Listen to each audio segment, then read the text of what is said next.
Good afternoon, everyone. Hello. Hey. Hi. Hi, gang. Welcome back. I hope you're doing okay. And so let's just get organized here.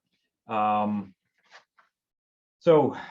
this afternoon is lab. We will have a chance to talk about your recent lecture exam. I know that's on people's minds, so we'll do that a little bit for lab this afternoon. And so let me remind you about your final exam in the course. Your final exam in the course will be Thursday, December 16th at 12:30. Thursday, December 16th at 12:30 is the final exam. Okay. So let me just type that into the chat window. I encourage you to write that down so you don't forget about it. It's very important.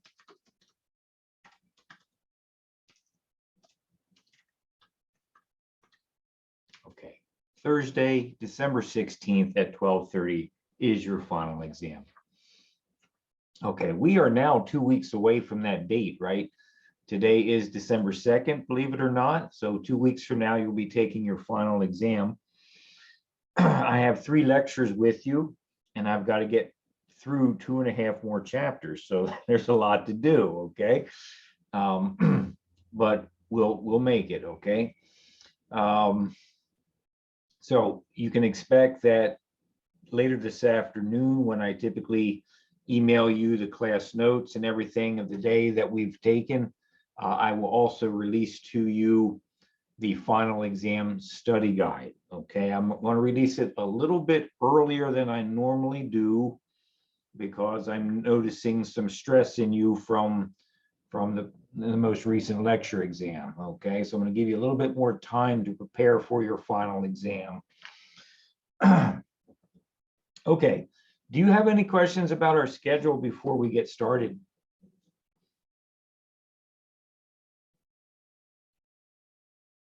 Okay, gang, hang in there, stay focused, try to stay upbeat and energized and get a good finish to your semester here.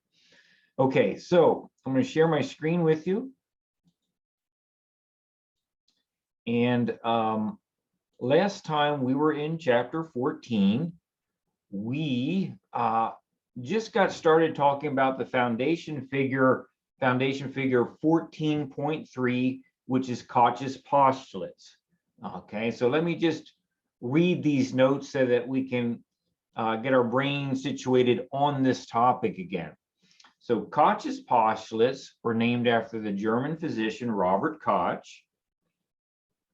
Dr. Koch was the gentleman that incorrectly identified the Spanish flu in 1918, but he did correctly identify the cause of anthrax, a bacterium by the name of Bacillus anthracis.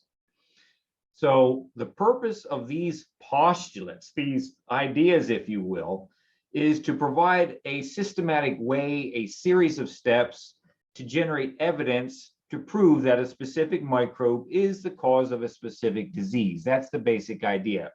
Because if you can't identify the cause of the disease, you might spin your tires wasting a lot of time, money, and effort tracking things down that are truly not relevant to the disease you're trying to battle, okay?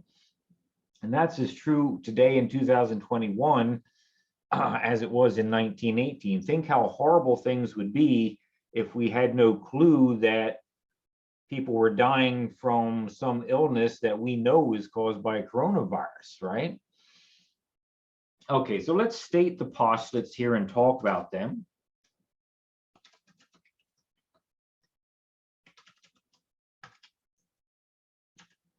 Okay, so your book, of course, has Koch's postulates listed there in figure 14.3. I'm going to state them a little bit differently, but with the same basic idea here. Okay, so the very first thing you will want to do when you're trying to establish the etiology of a disease is that you have to be capable of observing the same microorganism present in every known case of the disease. So every case of the disease that is documented out there in in medical doctors' offices, in hospitals, nursing homes, wherever we have a suspected case of the disease, as you investigate that disease, you should be able to observe the microorganism in question associated with that patient. If you can't, that should be ringing an alarm bell in your head. Okay, so you should be able to observe the same microorganism present in every known case of the disease. Okay. And so I'll return to the 1918 Spanish flu story that I started the semester with. And you may recall during 1918, obviously people were dying from this suspicious disease. And the best medical minds and scientific minds of the day, because they really didn't know about viruses 100 years ago, they thought this was a bacterial disease. And so when scientists and medical doctors performed autopsies on people that had died from the Spanish flu, they would open up the chest cavity and look inside the thoracic cavity and examine the lungs, and they would take cultures from the lungs and things like this. And it turns out that frequently when they swabbed the inside of the lungs on a petri dish, they could grow out a type of bacterium which got its name from those autopsies, called Haemophilus influenza.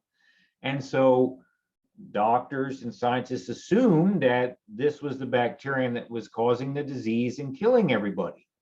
But the truth of the matter is that you could not culture that microorganism out of 100% of the autopsies performed. You could only culture that microorganism out of autopsies about 65% of the time.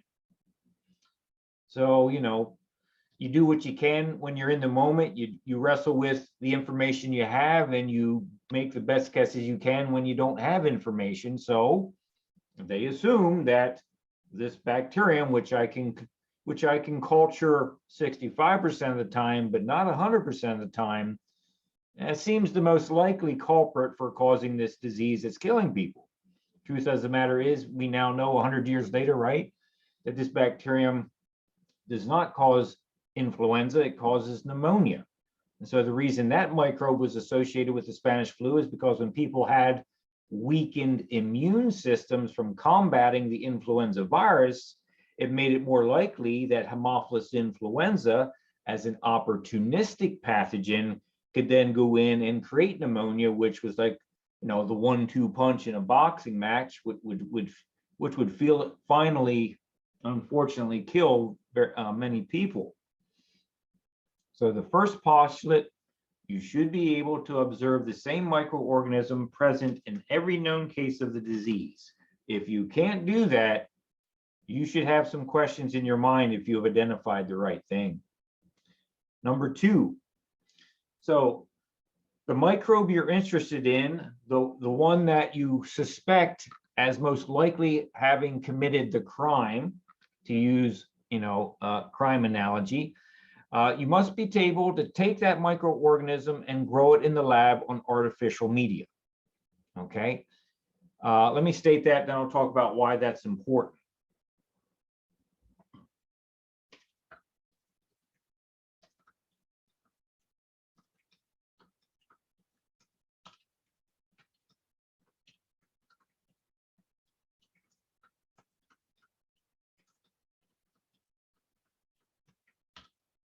Okay, if you cannot grow the microbe in question in the lab environment, then basically that means that you do not understand its growth requirements. You do not understand the nutrients it requires to live. You may not understand the pH of the environment it needs to live in. You may not understand the necessary temperature ranges the microbe needs to live in. In other words, there's a whole bunch of question marks about what is important for the growth and reproduction of this microorganism if you cannot replicate its growth in the lab.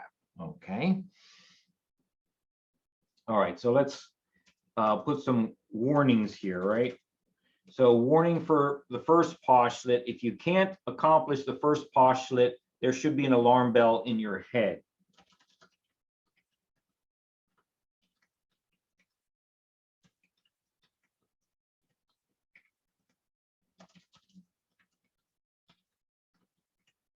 Okay. Likewise, if you cannot achieve postulate number 2, then you really don't understand the growth requirements of this microorganism. And any work you go from beyond that part is going to have a bunch of assumptions associated with it. Okay.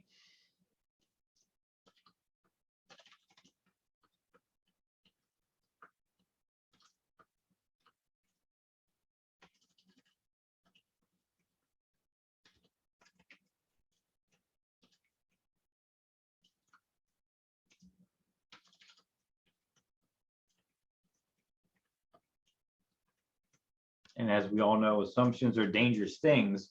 We all make them. I do too. Every day we make an assumption, right? You probably made an assumption this morning that when you went into your garage or out in the front of your house, that your car was going to turn on when you put the key in it. That was an assumption. A lot of times it's right. Every once in a while, though, the battery goes click, right? And it doesn't turn on. Then you got a problem. You can't get to work. You can't get to school. You can't get to your babysitter, whatever it might be. All right, so postulate number 3. Okay, assuming you can accomplish the first 2 postulates, or at least you have reasonable confidence that you're doing this, then you should take the microorganism that you've isolated and grown in the lab, and you should intentionally infect a healthy animal with it. Now, I know that you might have some ethical hangups about that, and that's reasonable. People have ethical hangups about animal research all the time. And so I'm not here to debate those things. I mean, there's pros and cons to it, right? But the reality of it is you have to test the microorganism in something, because if you don't test it in something, you're just guessing, okay? So take the microbe in question that you grew in a lab and intentionally infect a healthy animal with it.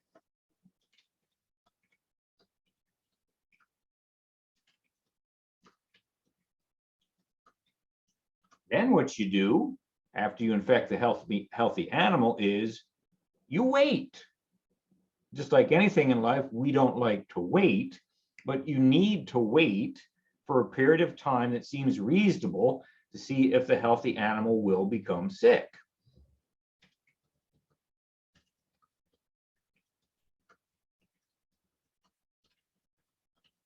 Okay. So obviously, you could have 2 possible outcomes here, right? We could have outcome 1, that the healthy animal does not get sick, okay?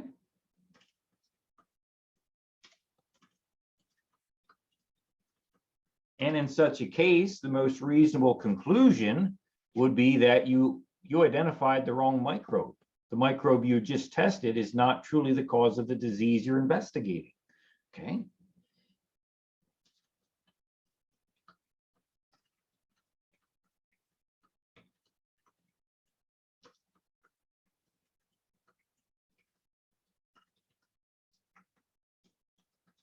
Or you could have outcome 2, which is that the healthy animal does get sick.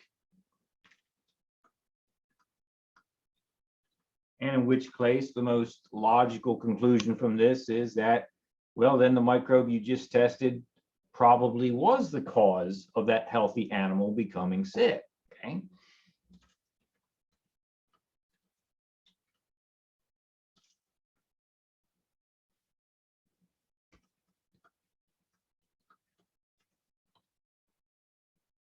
All right.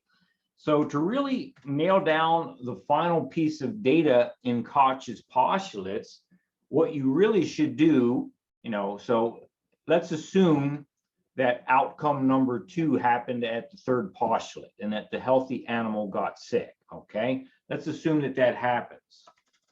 Assuming the healthy animal was sickened by testing at postulate 3, then what you want to do is re-isolate that microorganism from the sickened animal's body and compare it to the original organism you started with.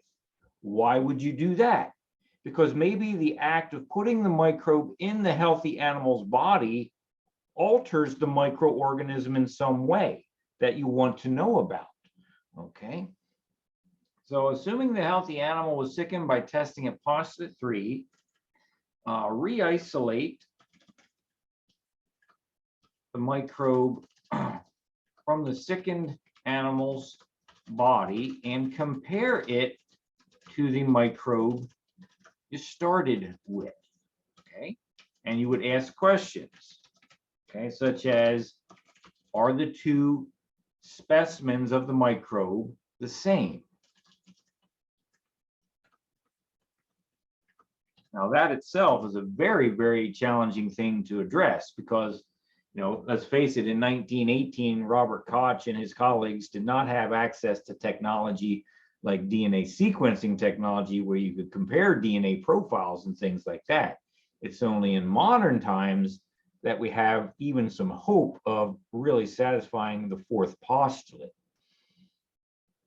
Okay, so this is the basic idea that Robert Koch put forward. And, even today in 2021, we really haven't found a better way of doing this. You might think in 100 years, we've figured out a better way of establishing etiology, but really not so much. Okay, the logic of this is pretty sound, even if it's not perfect. It's pretty sound, even if it's not perfect. So I'm hoping that as you read your textbook in chapter 14, and as I have outlined the postulates here in a summary form from figure 14.3, I'm hoping that maybe in your mind you were thinking, well, okay, I get that, but what about this? What about this? What about this? And so your own textbook even presents a heading. So if you're looking at your textbook, foundation figure 14.3, somewhere around that foundation figure, you should see a section of text with the heading, Exceptions to Koch's Postulates. Let's talk about the exceptions, okay?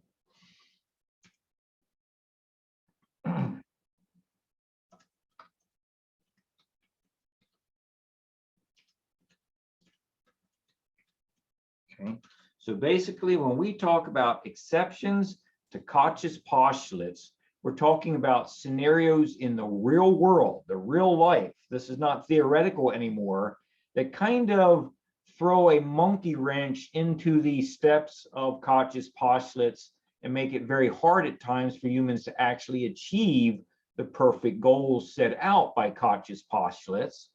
So exceptions to Koch's postulates, how does Mr. Murphy get in the way of achieving the postulates goals? So, Mr. Murphy of Mr. Murphy's law, if something can go wrong, it will go wrong. If something can go wrong, it will go wrong. And that's, that's been pretty true in my life. I don't know about your life, but if I don't take into account something I should be taking into account, boy, I get burned by it, okay?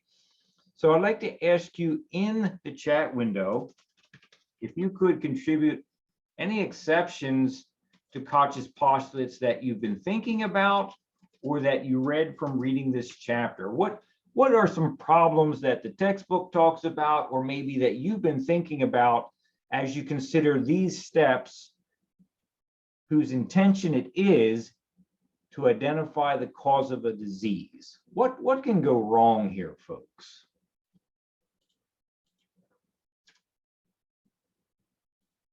You can feel free to use your textbook or anything you've been thinking about. I just want to stimulate a little bit of discussion. Okay. There could be microbes that can't be grown on artificial media. Okay, thank you. That's a good one. We can definitely start with that, Taylor. Kid, I see your comment as well, and I'm just going to document these things. All right. So some microbes are not culturable. Some microbes we cannot grow on artificial media in the lab because we've never figured out their growth conditions. Okay. Your book tells you that, right? The first paragraph under exceptions to Koch's postulates, it talks about the bacterium that causes syphilis, Treponema pallidum. Science has never been able to figure out the necessary growth requirements to grow it in an artificial food source in the lab. That's a problem for Koch's postulates. Okay, so I'll put this in quotes because this isn't the most proper English word. Some microbes are not growable, meaning culturable on artificial media in the lab. Okay, so an example of that would be, the cause of syphilis, which is Treponema pallidum. Okay, so keep them coming, folks. Okay, Kit, we're going to put some of yours into the notes here. So as you're thinking, folks, just take a look at the chat window. So Kit had mentioned that some diseases cause different symptoms. That's kind of interesting. Okay, so some diseases cause different symptoms. Okay, absolutely. So think about it, folks. Think about the current pandemic we've been living in.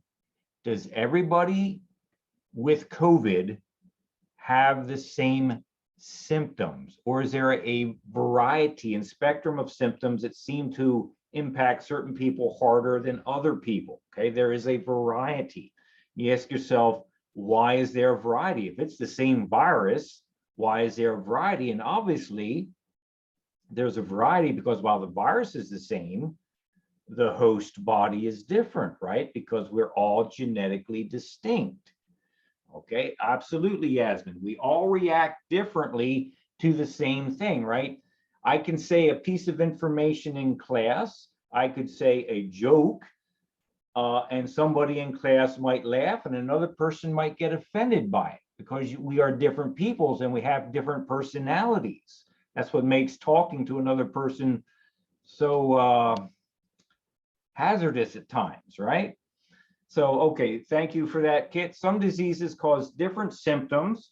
So this means it makes it difficult to determine if multiple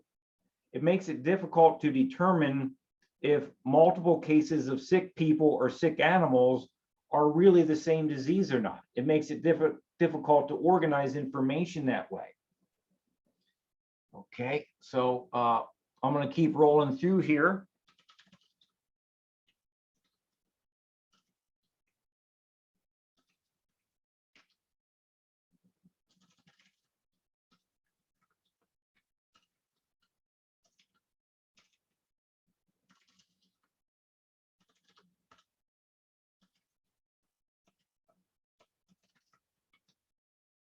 Okay, so let me just take a moment here and look.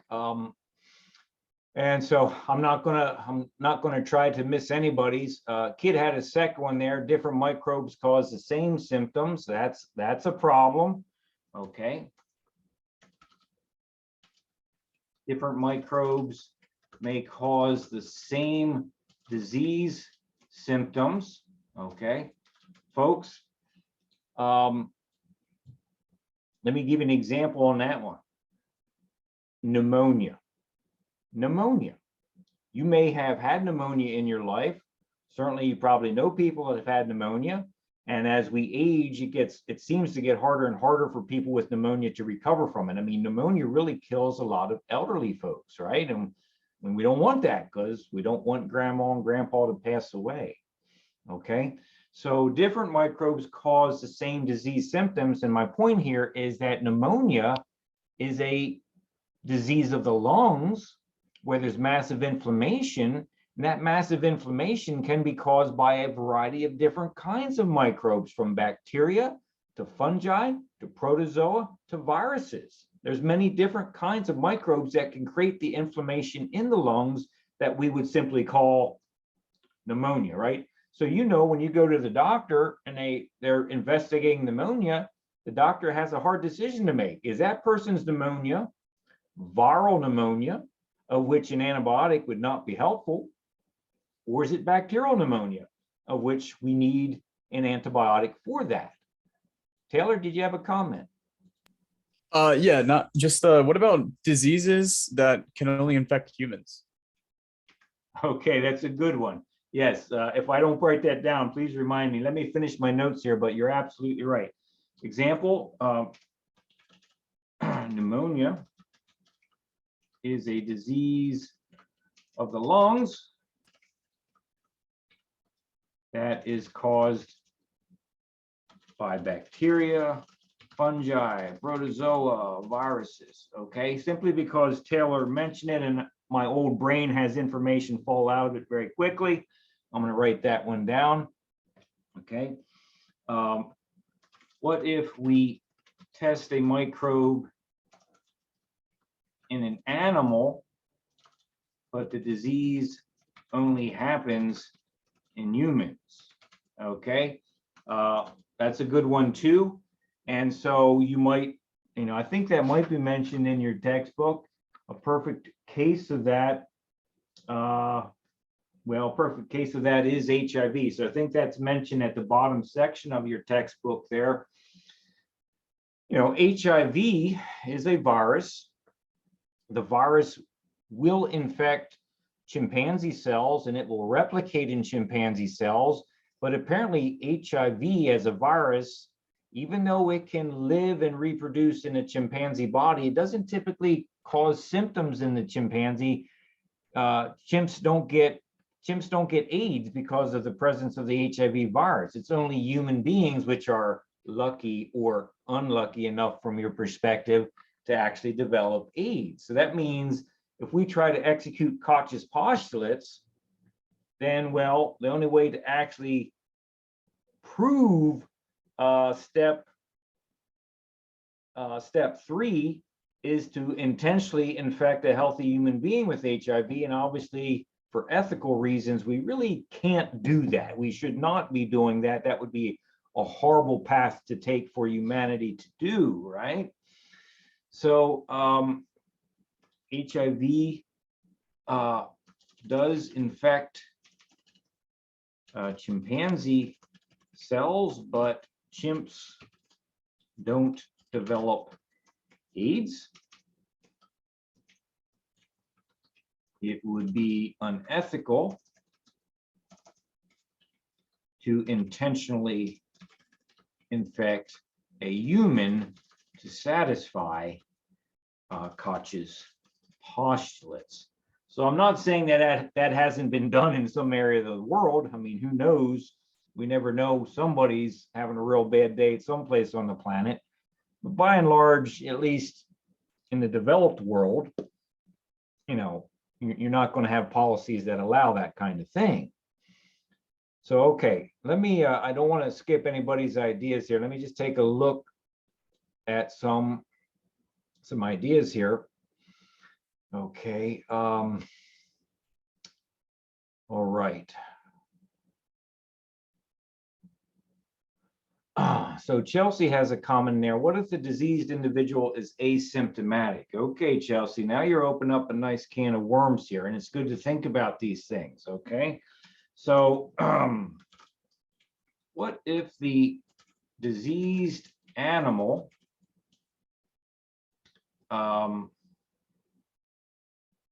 is displaying no symptoms? Okay, so let's come up here and think about this for a moment, folks. Okay, at step 3, you take the microbe and you intentionally infect a healthy animal, wait to see if the animal becomes sick. And we said outcome 1 here, if the animal does not get sick, then you probably did not identify the correct microbe. But what are the chances?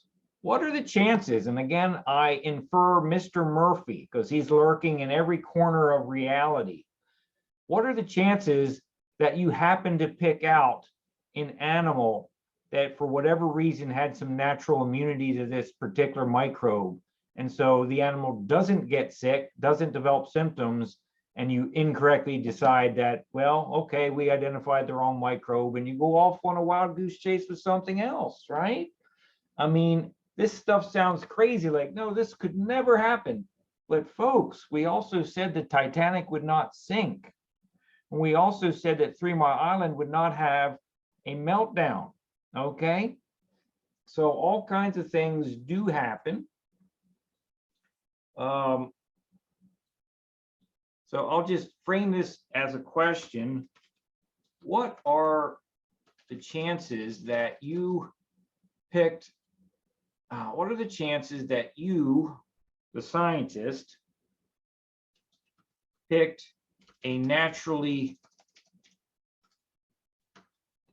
immune animal to test step 3?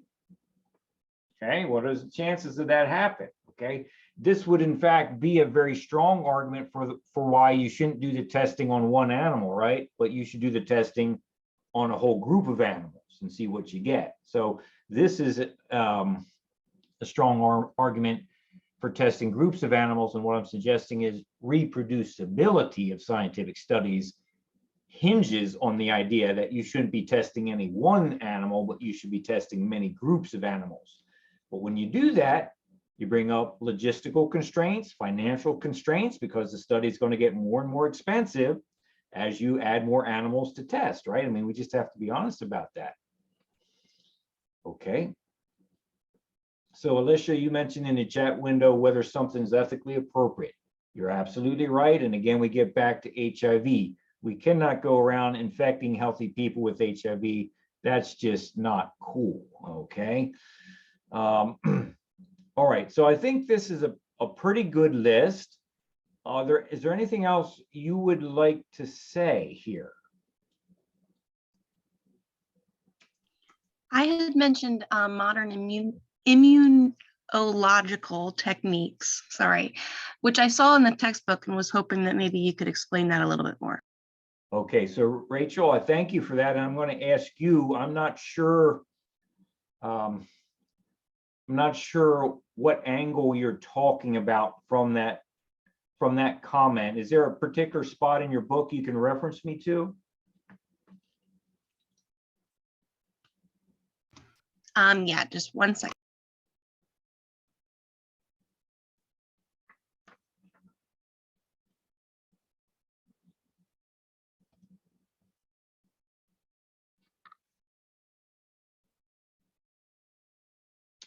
Okay, so Kid is saying last sentence of the second paragraph under exceptions heading. Yeah, my page got like shrunk, so I couldn't find a page number. It says, finally, modern immunological techniques discussed in chapter 18 were used to show that the bacteria in chick embryos were the same bacteria as those in guinea pigs and in afflicted humans. Okay, so let me process that for just a second.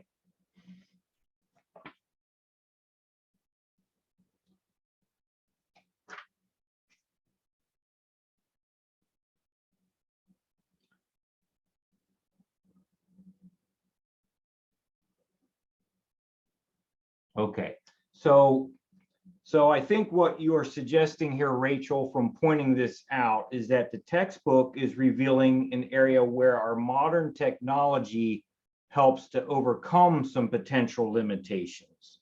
So, this is fine that you brought this out. Remember, right now we're talking about, well, what are the problems with Koch's postulates? And I think what you're highlighting in your comment is, well, here's a piece of technology we have access today in 2021 that can help overcome some of the limitations we might encounter in 1918 by applying Koch's postulates. So the idea here is that we have immunological tests, of which you started thinking about for the Nipah virus activity for lab that you've all submitted, and which we're going to expand in today's lab.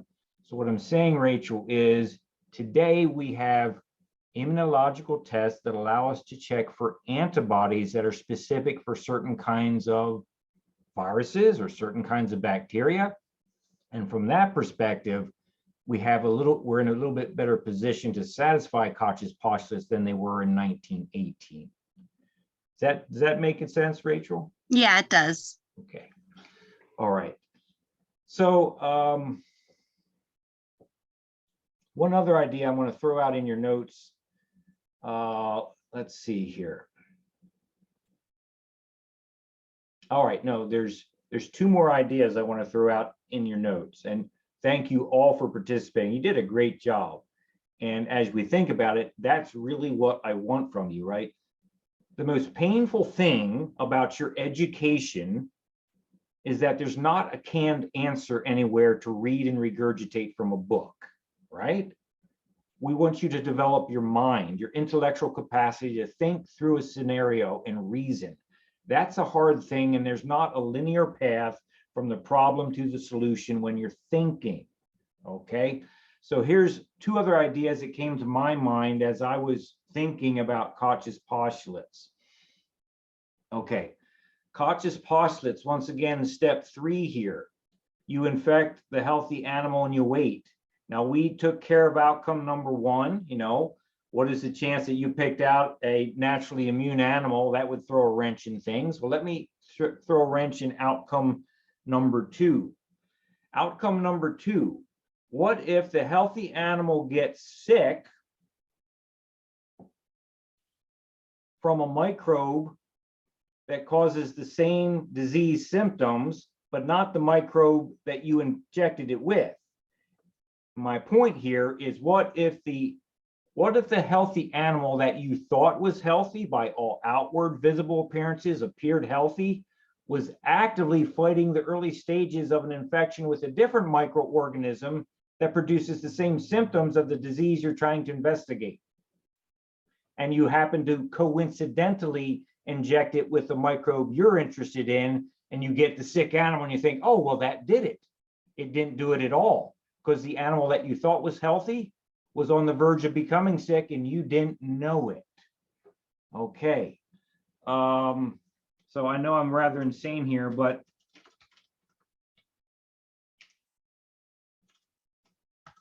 am I making sense that an animal could almost be about to get sick with an organism that happens to produce symptoms similar to what you're investigating? Do you see how that might throw a wrench into things?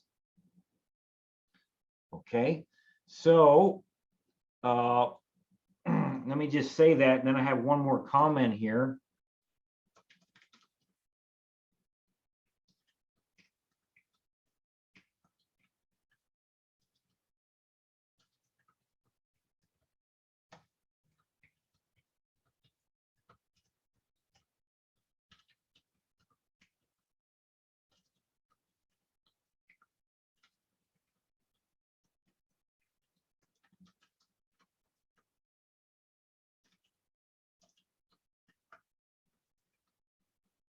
Okay, I'll just leave it there as a question. What if the healthy animal you chose for step 3 is actually on the verge of becoming sick from a microbe that produces similar disease symptoms to the one you are investigating? I think that would be a possible Mr. Murphy moment. So if you look at the logic of step 6, I just want to throw an idea out there. And, you know, we know that we do have this idea of vaccine hesitancy. The global pandemic has shown that there are just members of our society that don't want to be vaccinated. And I'm not going to argue right now whether they're right or wrong. I mean, it's a very personal choice. But before the pandemic, I would have lots of people run through my life, including students, that would tell me that they didn't want to get the flu shot. And their reason for not wanting the flu shot is because they said, well, every time I get the flu shot, I get sick. So they're trying to make the statement that the flu shot actually caused them to get sick. So here's my question. Is it possible the people that coincidentally got sick after getting the flu shot were already infected with the flu virus before they got the shot and were just a matter of a day or two away from actually getting sick? Okay. These are the nuances of life that we struggle with, right? We struggle with them. We have a hard time dealing with them. And our technology is not always so satisfying, right? I mean, science is not perfect. Humans are not perfect. Life is complicated and messy. One more thing here. Here's another one. Koch's postulates is basically making the assumption that a disease is going to be caused by one individual microbe. Is it possible that we might have some diseases that are the result of multiple microorganisms interacting in the body in an unhealthy way that creates the disease? Is that possible? Okay.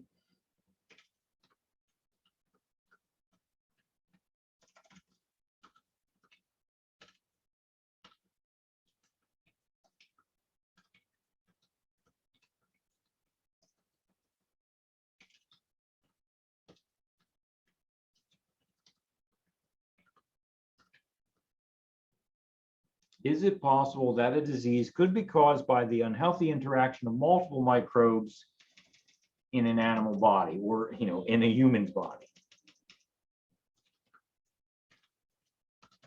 I think we have to keep our minds open to that reality. I mean, think about inflammatory bowel disease in the intestine system, right? This is basically an inflammatory condition that, as far as we can tell right now, is really a problem with microbial interactions in the gut. And so what I'm saying is Koch's postulates, as so very helpful and important, do have some real limitations. And unfortunately, there's no easy answers. Yes, sometimes, as Rachel pointed out, we do have some better technology that allows us to be a bit more precise about measuring what things really are using antibodies from an immunological assay. But even that has limitations. I mean, for example, there's an argument out there right now from people that don't want to get vaccinated with the COVID vaccine that, you know, if I go to my doctor and I get an antibody test to see if I have antibodies against COVID, well, then I'm probably okay.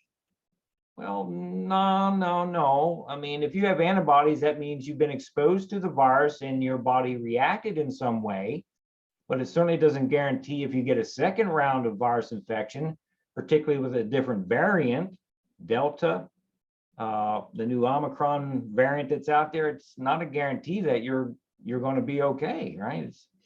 So life is complicated. Life is messy.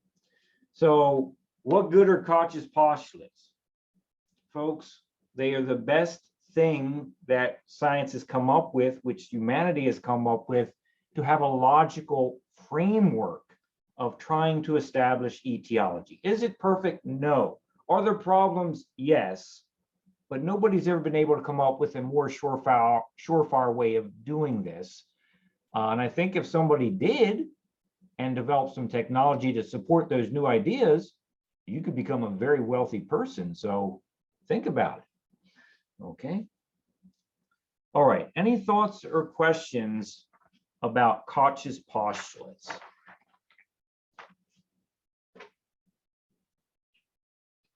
Okay. All right, gang. So I need to pick and choose what I'm going to spend time on here. We're already further along here at time than I want to be. But okay, continuing in chapter 14, if you can identify a section of text in chapter 14 that goes past Koch's postulates, there's a major column heading that says classifying infectious diseases. You go below that, there's another subheading of text which is titled occurrence of disease. So I would like to talk about infectious disease occurrence vocabulary. Okay.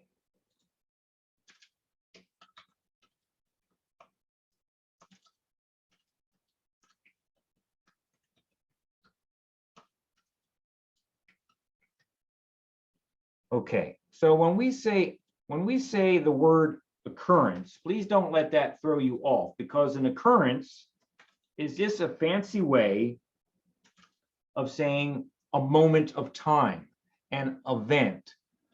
Oh, I'm sorry, Afalashadi. Afalashadi, did you have a question or want to make a comment? Yes, I said I don't understand what you just said about number 7. Can you re-explain, please? Okay, sure. Thank you for asking. Okay, so number 7 up here with problems with Koch's postulates. So what I'm suggesting, Afalashadi, is that is it possible that a case of pneumonia in the lungs may not be caused by the single microbe that you inject in the body, but by the single microbe you inject in the body interacting with other microbes that are already naturally present in the lungs. So in other words, that single microbe does not by itself create the disease, but when that single microbe is in an environment with neighboring microorganisms, other species of bacteria, other species of fungi, heck, even other viruses that might be present, could we then get the disease? When you test Koch's postulates, all you're testing is one microbe at a time. You're injecting one candidate microbe into the healthy body of the animal and seeing if that healthy animal gets sick by injecting one microbe. You're not injecting 5 different microbes at the same time. That would be a lot harder to deal with, and honestly, from a practical and logistical perspective, is probably impossible to achieve. Is that better, Afalashadi? Yeah, thank you. Okay. All right. So infectious disease occurrence terms. The term occurrence really refers to an event. So an occurrence is an event. Well, what's an event? Hey, folks, your birthday is an event. Thanksgiving is an event. Christmas is an event. Your grandparents' retirement party is an event, okay? An event is an occurrence. An occurrence is an event. When you have a case of disease and you identify it, somebody's sick, that is an event, okay? So there's basically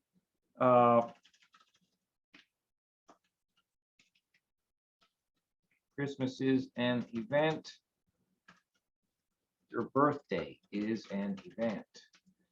Okay, so when we talk about disease occurrence terms, I believe there's 2 terms that came up in your lab assignment for NEPA. So this is good. You should already have some exposure to this. The first term is incidence. Okay, incidence. Incidence is the number of new cases of a disease that occur over a defined period of time.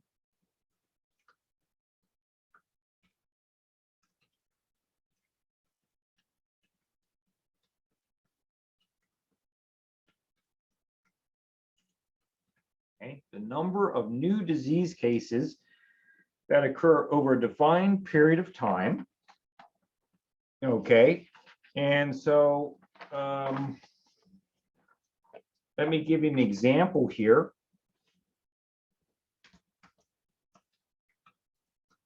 Example 1. Okay, so let's say that you live in a town. Let's say that you live in a town.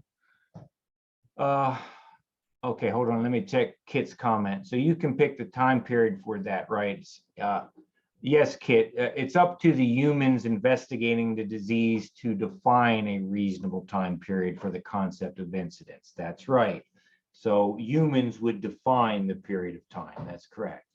Okay. So let's say that you live in a small town, which is certainly possible here in South Central Pennsylvania, that has 1,500 townspeople.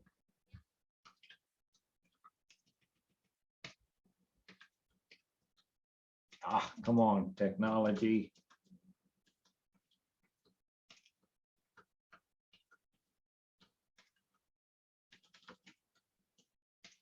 $1,500 people, and that in a small town, you're likely to have one doctor's office. So let's say in that local doctor's office that serves that town of 1,500 people, that in the past 1 month, basically 30 days, there have been 20 cases of pneumonia.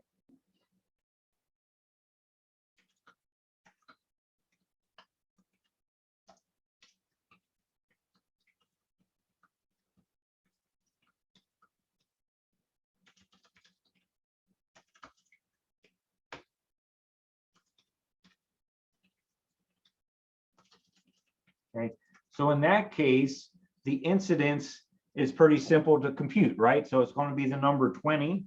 So the incidence in this case is going to be 20 divided by 1,500. And I won't ask you to get your calculators out, but I might on your final exam. And that's going to come out to be 0.0141%. So the incidence of pneumonia in the past 30 days in this small town is 1%. And so from a public health perspective, if you see this, you're probably thinking, well, okay, 1% pneumonia, and maybe the month is January or February when you're fighting, the winter months and everybody's cold and everything. 1% might not be a big deal from a public health perspective. I mean, certainly you want to provide care for the people that have been sickened, but from a public health perspective, you're probably not going to get riled up about a 1% incidence, okay? Probably not overly alarming for a public health official. In other words, someone who works in public health is going to look at that and say, okay, that's about what we got the past 20 years. Every year we have a month like this, nothing unusual here, okay? So the nuance of the data analysis comes into it when you start drilling down into the data itself, and you start realizing that 18 out of 20 of those cases were in your senior citizen population. Okay, so what if you quote unquote massage the data more and you realize that 18 of the 20 cases of pneumonia were in senior citizens? Okay, well, now to calculate incidence, what you have to do is properly redefine your population, right? Because in example 1, we used everybody that lived in the town. So that means somebody that's 4-year-old gets grouped together with somebody that's 74-year-old. Okay, but we have noticed that 18 of the 20 cases were in the senior population. So now we need to recompute our incidence by counting the number of senior citizens in the town rather than every person in the town. Okay, so we need to redefine our population as the subset of those people that are seniors in the total size of 1,500 towns people. Okay, so you would look at your data, you would look at your census data or whatever data you have access to, and you would say, okay, out of 1,500 townspeople total, I have 150 that meet the definition of being a senior citizen. And it might be 65 or older, who knows what. Okay, so let's say that 150 persons are senior citizens. So now if I recompute my incidence for seniors, what I'm going to end up is with 18 divided by 150. And if I do that, I come up with 0.12, which, as you know, is 12%. So now, as a public health official, you might say, oh, well, the incidence for the overall population doesn't seem to be a concern, but you know what? When I look at the senior population or the subpopulation of everybody, they got a 12% incidence rate in the past month. Maybe that's not normal. Maybe that's a problem. Maybe we need to take a look at why our seniors are getting sick. Okay, so what I'm saying is by redefining your data into subcategories, you can start to get useful information from which public health officials might start to take action on things. Maybe the seniors need help. Maybe those women in the town that are pregnant need help. Maybe the children need help. Maybe those that are immune compromised in some way need help. And so by looking at the data this way, It allows public health officials, people that are in charge of managing public health and devoting resources, logistical and financial resources. It gives them a better way of targeting where energies and monies need to be put, okay? This might raise an alarm in the minds of public health officials, okay? Maybe seniors need more attention right now, okay? All right. Folks, question in chat window. Are you okay with this? Does it make sense? What I'm suggesting is the value of having data that can be looked at from a simple incidence perspective. Okay. Okay, great. Thanks, everybody. So, I don't want to get too much more crazy with this kind of thing, but I will define a related term that I think came up in your homework called prevalence.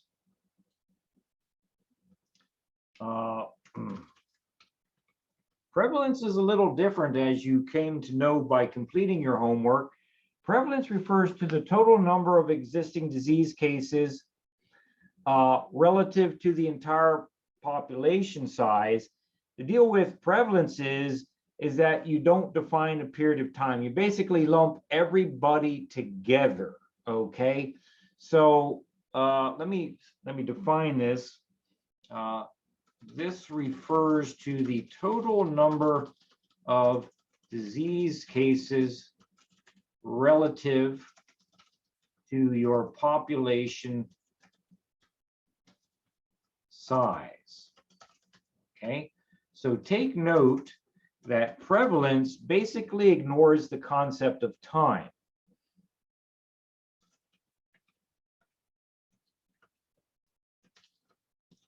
Okay, so prevalence would be helpful as a statistic to calculate with public health data when you're looking at typically chronic diseases. So AIDS, cancer, various subtypes of cancer, maybe multiple sclerosis. Okay, so let's just take cancer because it's an obvious target. So if we're talking about lung cancer, we would group people together that had lung cancer that was diagnosed with lung cancer last month with people that were diagnosed with lung cancer 4 years ago.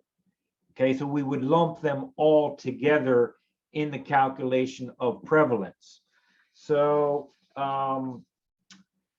let's see here. Let me give you let me make a statement, then I'll give you an example. So prevalence, because it ignores the concept of time and you lump everybody together, prevalence as a statistic is not very useful in determining spikes in unusual health activities. So an infectious disease outbreak, such as food poisoning at your local restaurant or the COVID pandemic we're currently dealing with, prevalence is not so helpful. Where prevalence comes into its own is when you're dealing with diseases that burden society for long periods of time. And I think cancer meets that definition, right? Cancer as a topic burdens our society emotionally, psychologically, financially, logistically, every way you can think about, okay? So prevalence is not useful for detecting spikes in public health changes, but is useful for monitoring the burden of disease on society. And there's some value in that too, because you can have whatever feelings you might, positive or negative, towards politicians and so forth. And I know that's a sticky topic.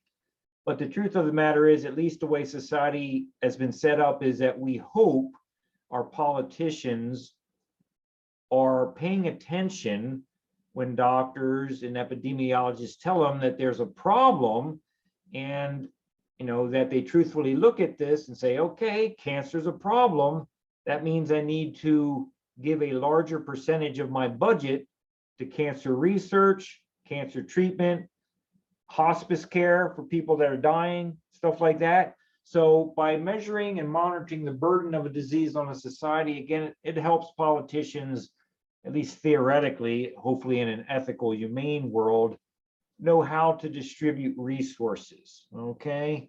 So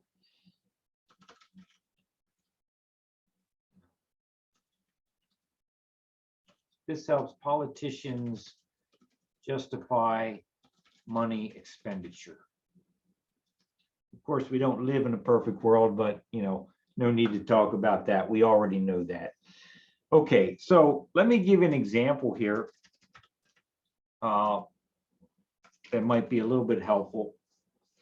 Let's say, and I'm talking about prevalence right now, but I'm going to start out talking about incidence. Let's say that the incidence of AIDS in 2004 was 40,000. Okay, so I'm defining incidence in 2004 as 40,000. So that means in the year, 12-month period of time, 2004, 40,000 people were diagnosed with AIDS, okay? And the prevalence of AIDS in 2004 was 900,000. And these aren't necessarily accurate numbers. I just put these together to illustrate a concept. I didn't draw public health data out from any location. Okay, so let's say the incidence of AIDS in 2004 was 40,000 and the prevalence of AIDS in 2004 was 900,000. So my question from this statement is, what does this tell you? And just to move things along, I hope you can see is that it does mean that 40,000 new cases of AIDS were diagnosed in 2004. That's what the incidence is telling you.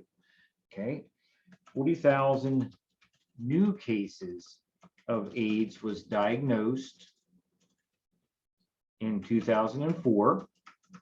And beyond that, knowing the prevalence information, if there were 40,000 new cases in 2004 and the prevalence was 900,000, then that tells you that the number of people that were diagnosed and living with AIDS prior to 2004 was 860,000 people. Okay.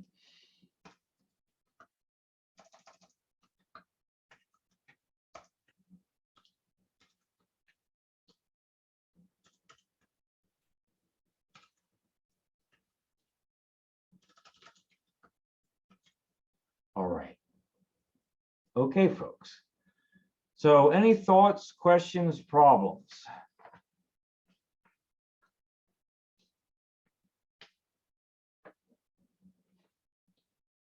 Okay, so I very much want to get to the next chapter. So what I'm going to do is put a quick list of some terms and topics at the bottom of this page of notes for other ideas in chapter 14 that I really would like you to pay attention to during your private study time, but which I'm choosing at this moment to not lecture on, okay? And so please study the following terms and concepts on your own, okay? And so first would be reservoirs of infection.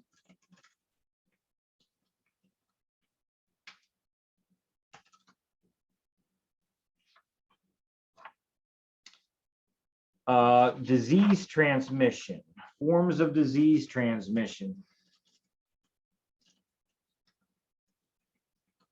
I'm talking about contact transmission,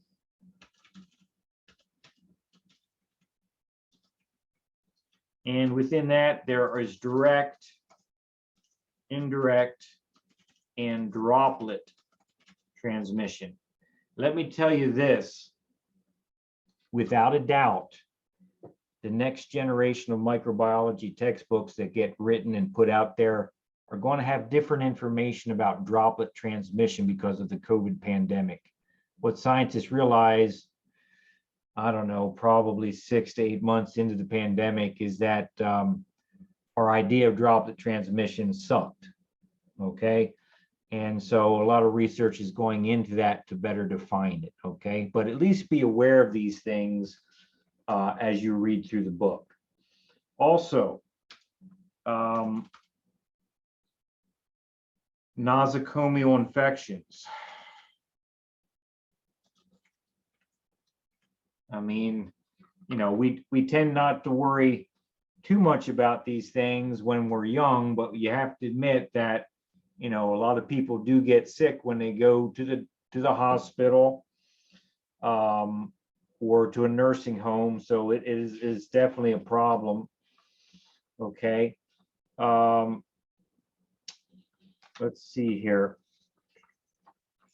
And one more term I'm going to throw out there is just the idea of what epidemiology is.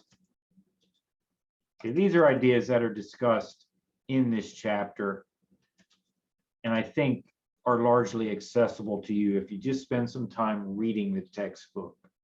Okay. All right, folks, I'm sorry that this is so rapid, but I do have to make some decisions because of our time.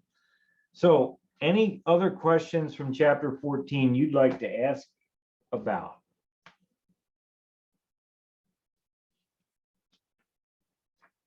Okay, hang in there. So I'm going to start chapter 15, and just because Elena asked me last time, I'll put it on a brand new document. How about that? Okay. All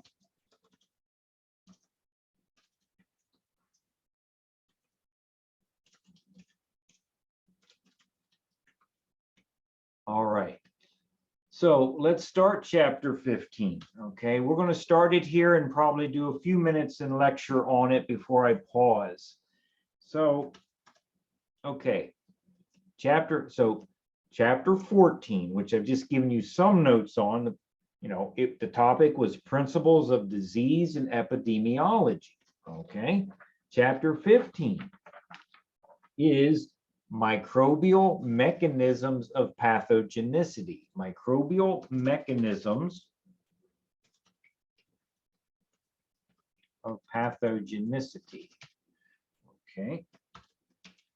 And so let me define a couple terms here first before we get rolling. So the term pathogenicity, what the heck does it mean? Okay.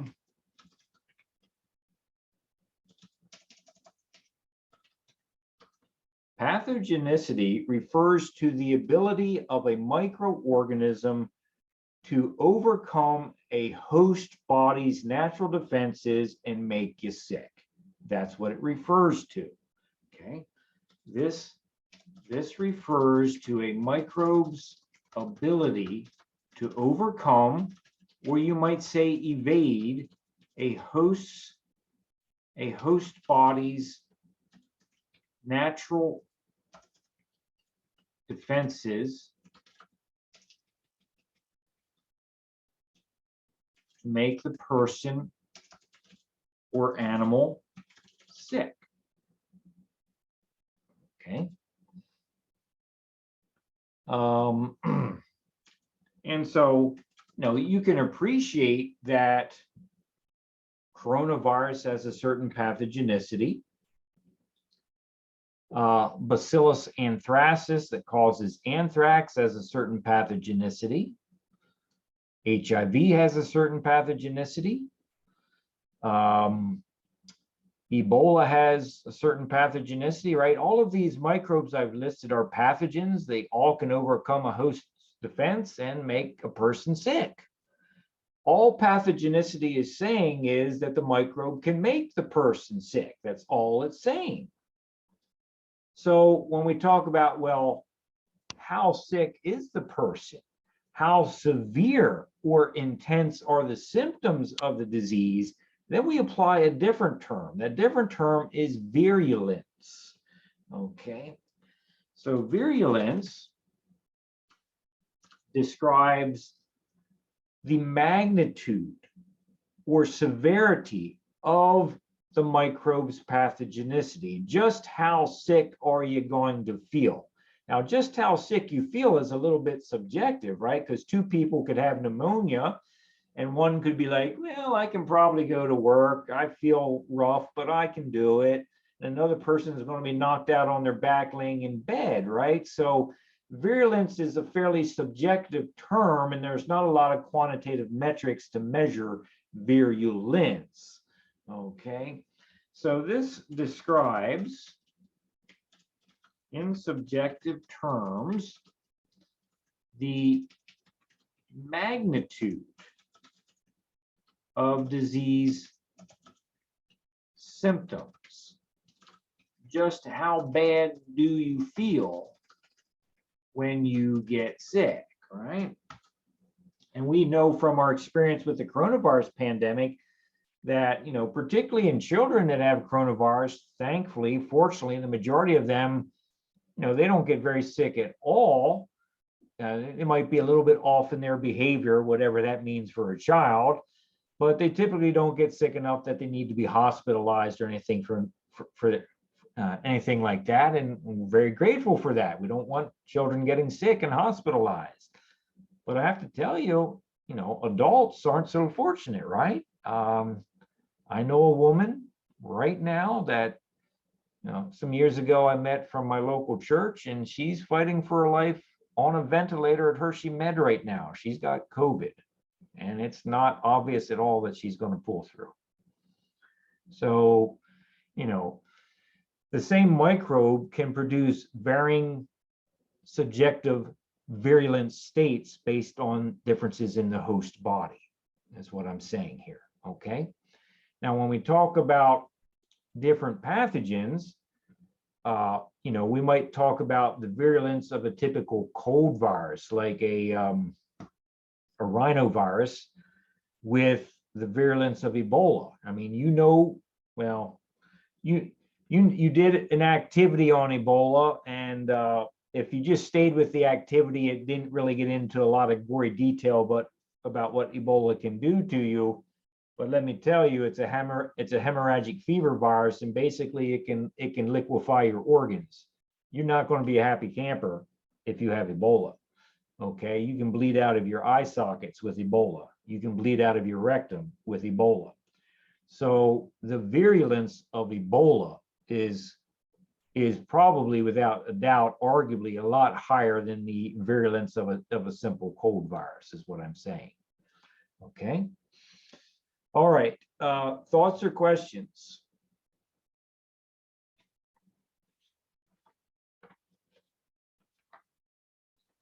Okay, gang. I'm going to continue to give you notes in lab probably for a half an hour, okay? Then we'll, like we typically do, we'll switch gears to some lab topics, okay?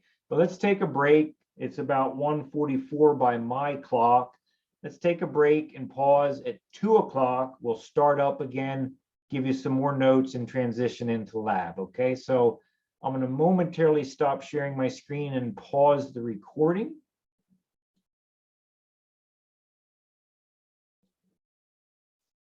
Okay, welcome back, everyone.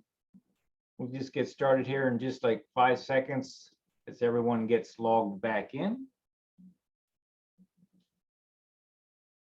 Okay, so we're going to continue taking some notes in chapter 15, maybe 20 minutes or so, just to be in a good position here starting next week, okay? So any questions before we get started?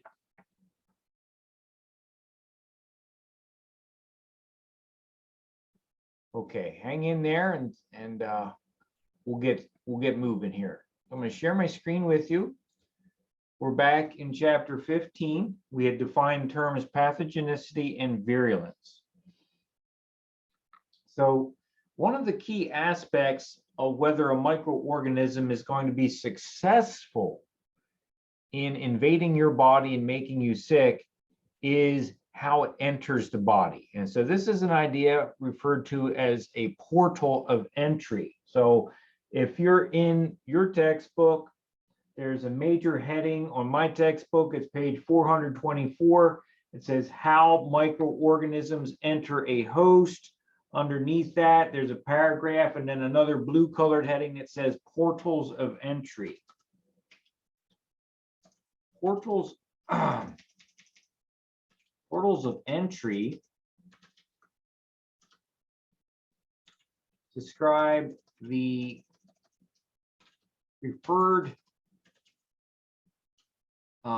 area or region of the body that a microbe likes to enter your body in order to colonize your body and potentially make you sick.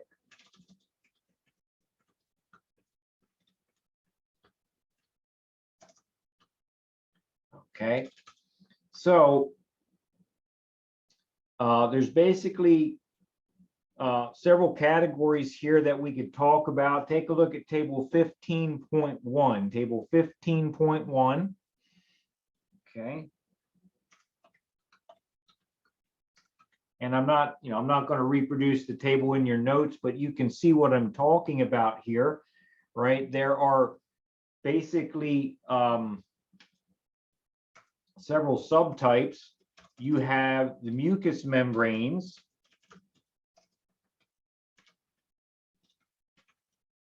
And within the mucous membranes, you're going to have the respiratory tract there. So just take a gloss over table 15.1 with your eyes. Notice that, influenza virus, measles virus, the Bordetella pertussis bacterium likes to enter your body through the mucous membranes of the respiratory tract. That's the preferred way that people get sick. Okay, when it's transmitted through that avenue, through that portal, it's more likely that that microbe will be successful in colonizing your body and making you ill. Okay, we also have the skin or parenteral routes, and there is a very subtle difference here between skin and parenteral. When we talk about skin routes, we're talking about microbes that are entering your body on the surface of your skin, through the surface of your skin, through natural openings in your skin, such as at a hair follicle, or such as a duct of a gland like a sweat gland, right? So when we talk about skin, we're talking about microbes that enter through natural openings in the skin.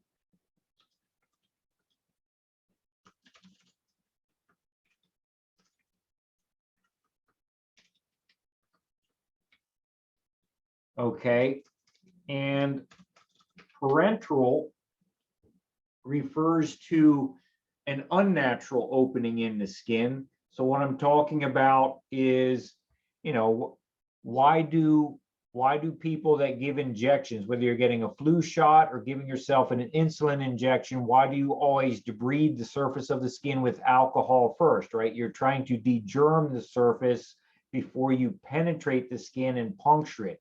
So the injection of a needle, puncturing the skin with a needle would be a parenteral route where you're artificially breaking the barrier of the skin.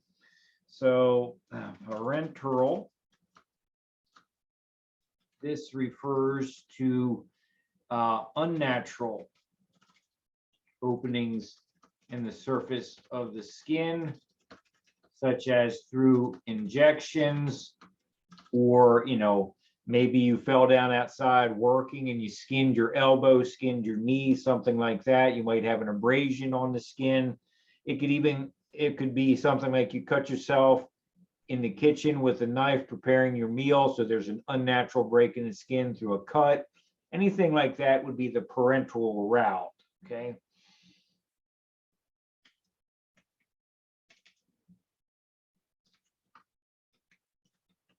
Okay, so again, we're not going to try to memorize all this stuff, but just be aware of table 15.1. When you look at the skin or parenteral information in table 15.1, now we look at the tetanus causing bacterium, Clostridium tetani. You look at hepatitis B, which damages the liver, the hepatitis B virus, rabies virus is there, malaria caused by the protozoal parasite.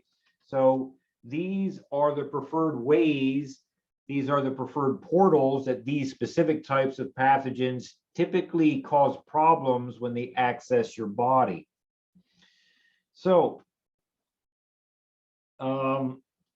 let's talk a little bit about the various things that influence the probability of whether you're going to get sick, whether a disease is going to develop, okay? So factors affecting the likelihood, which is another word for probability, of disease occurring.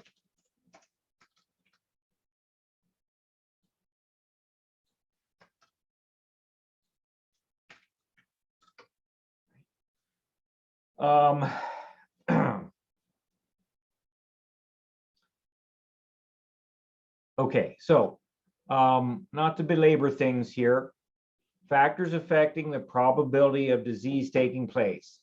Number one, the type of portal used, and we just defined what portals are, and we shared with you the information in table 15.1. So certainly the type of portal that a pathogen can access influences the likelihood that that pathogen can colonize your body and make you sick. Type of portal used. Okay. Number two, and you can see that these are major headings in your textbook. I'm looking at page 425, and I see a big section of text that says the preferred portal of entry, another section of text that says the number of invading microbes. You know, this is what I'm looking at as I go through here. So the second factor influencing the likelihood that a disease will take place is literally the number of pathogenic cells, or in the case of viruses, viral particles that enter the body. I mean, I think that's kind of logically intuitive, right? If you're in a room where somebody sneezes out virus particles and only 5 virus particles get into your body versus 500,000, well, then you're less likely to get sick, right? Because fewer pathogens entered your body. So the number of pathogenic cells or virus particles that enter the body, that number is going to be a factor influencing the probability that you're going to get sick. And so when we talk about these things, there's some interesting ideas that come up into focus. And so I'm going to go in a little bit of a tangent right now. So under the number of pathogenic cells or virus particles, if you're looking at your textbook in that section of text, you're going to notice in boldface this idea of ID, the letter I, the letter D, and the subscript 50, ID 50. Well, ID is infectious dosage. Infectious dose or infectious dosage, okay? So the idea of infectious dose is a quantitative way of thinking about this specific factor. In other words, infectious dose is the number of cells or virus particles needed to make a certain percentage of a population ill, okay? This refers to the number of cells, again, or virus particles, right? I won't keep saying this over and over again, but at this point, I certainly expect that you understand that a virus is not a cell, okay? So this refers to the number of cells or virus particles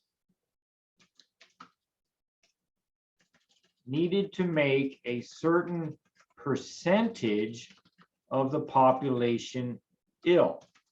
Okay, so let's give you an example here of what ID 50 might mean, okay? So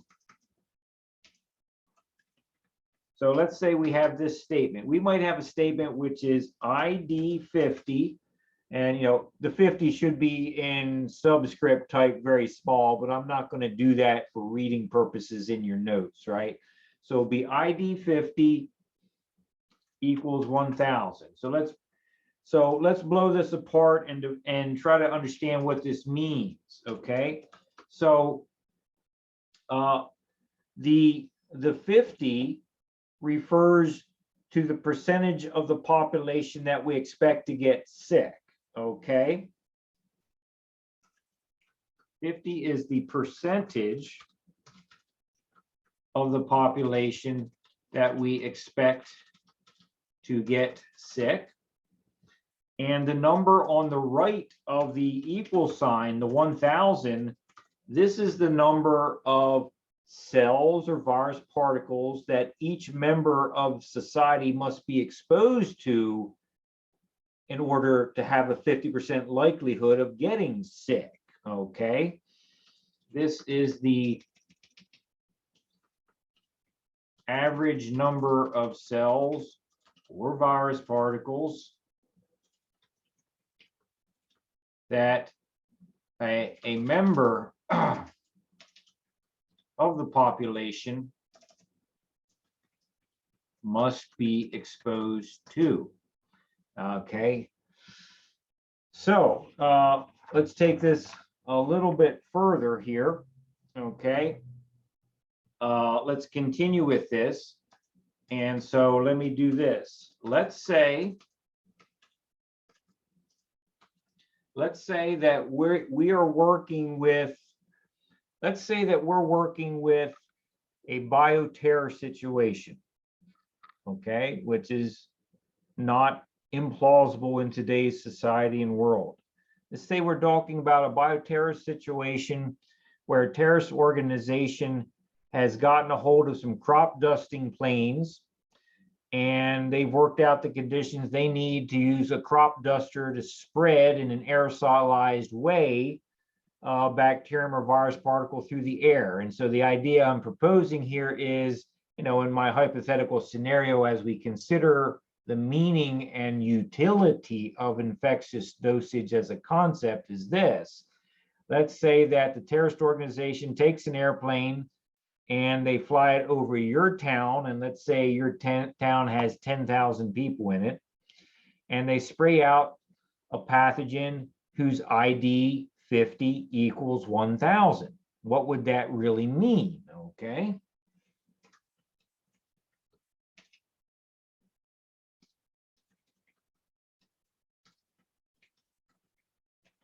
Let's say that a bioterrorist organization uses a crop dusting plane to spray a pathogen over your town of 10,000 folks,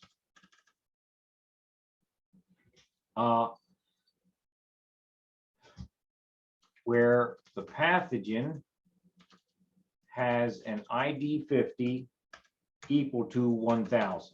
Okay, so obviously this is a contrived example, like all of these things are. They're a bit contrived because, what is the likelihood that all 10,000 people are going to be outside the moment that the crop duster goes over? And basically that's not going to happen. There's no reason to expect all 10,000 people to be outside unless the bioterrorists did this, unless they had the local fire alarm go off constantly and people were alarmed, so they went outside to see what was going on, and they did that 2 minutes before they sprayed. So what I'm saying is there could be things that the terrorist organization does to get people out of their homes so that they will be exposed to this. Okay, so it's a bit contrived, but our military has to plan for contingencies, and they have to think about this. How would an enemy expose our population to these biological hazards? This has very real military application. Okay, so in our hypothetical example here, if all 10,000 people, for better or worse, happen to be outside and the crop duster came over it, if on average each member of the 10,000 people were exposed to at least 1,000 cells entering their body, then we would expect 50% of that 10,000 people to get sick, which means we would have 5,000 people that we would anticipate getting ill from this event. Okay, let me put this down in language here.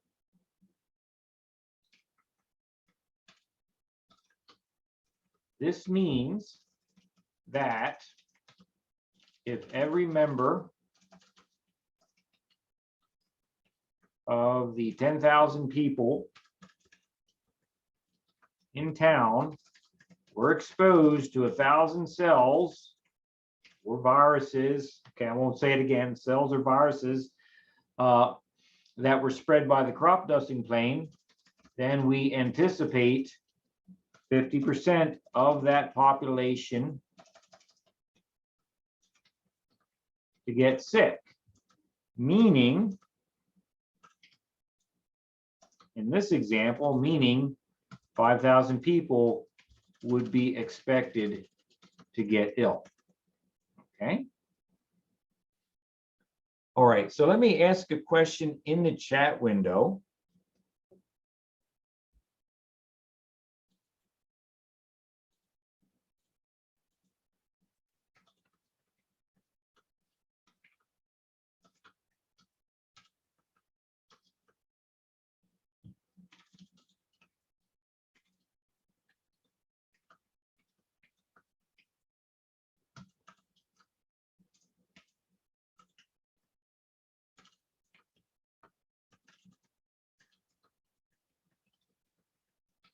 Here we go. If the size of our town is 25,000 and all members are exposed to an agent with an ID 50 equal to 1,000, how many people do we expect to get ill?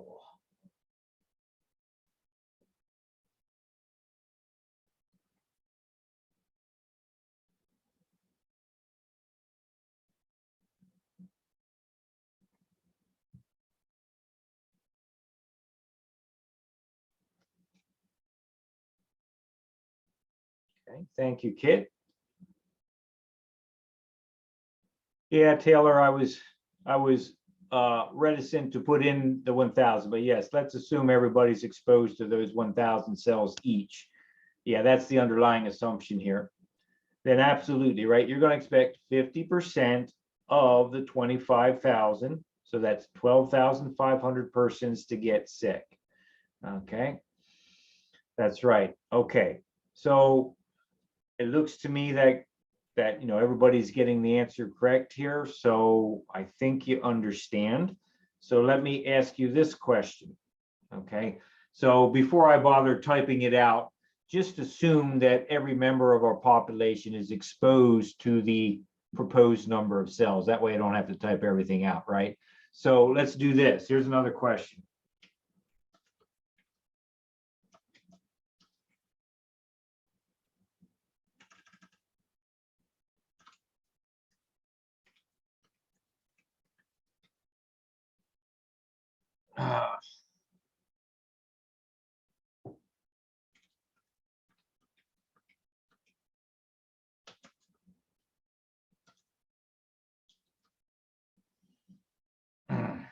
Um,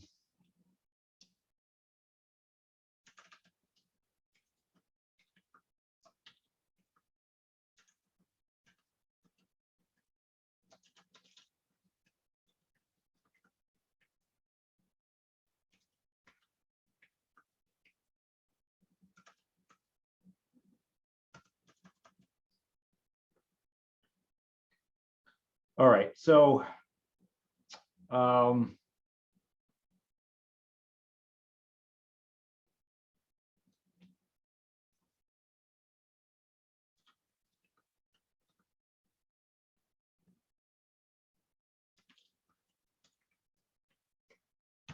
here we go.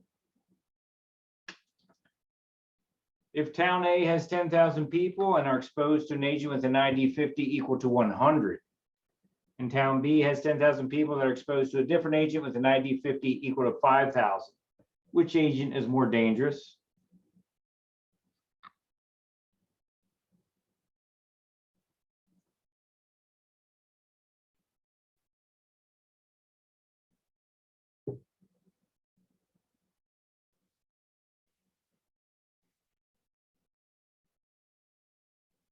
Okay, all right.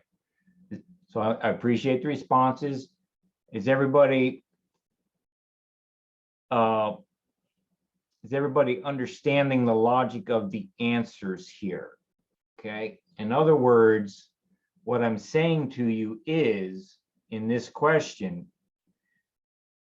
the agent applied to town A has a smaller number of cells that each person has to be exposed to. Those number of cells is 100. For town B, those people have to be exposed to a much larger number of cells, 5,000, to reach the same probability of infection, which is 50%. So therefore, since town A, those people only need to be exposed to a smaller number of cells, it should be easier for town A people to get sick. Okay.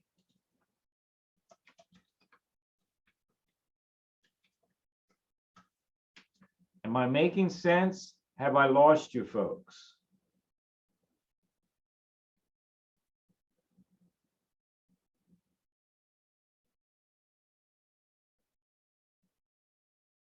Okay. Is there anybody that wants me to go over that again?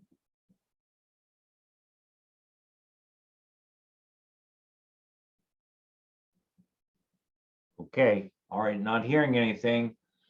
I'll continue. If there's something about this that's bothering you, shoot me an email and we can hash it back and forth so that you're okay. All right. Oh, okay. I'm seeing a request to go over that again. So why don't we do this in your notes here? Okay. I'll put this as note letter D here. Consider the following scenario. Okay. Bioweapon A has an ID 50 equal to 100, and bioweapon B has an ID 50 equal to 5, I think we said 5,000 up here. Yeah, 5,000. So the question becomes, which weapon is more dangerous? Okay.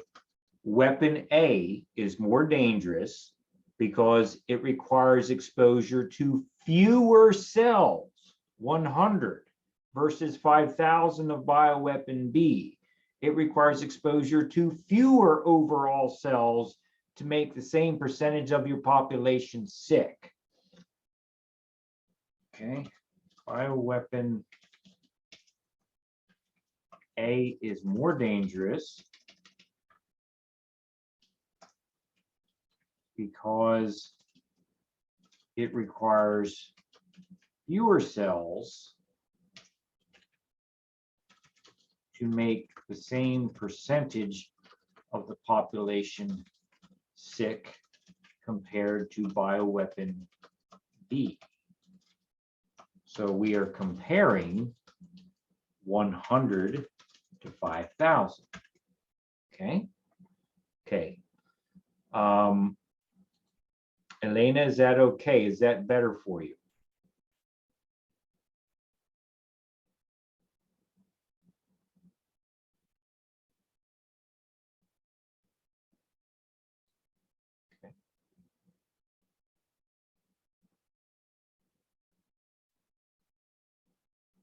So I'm responding to a question from Afala Shadi.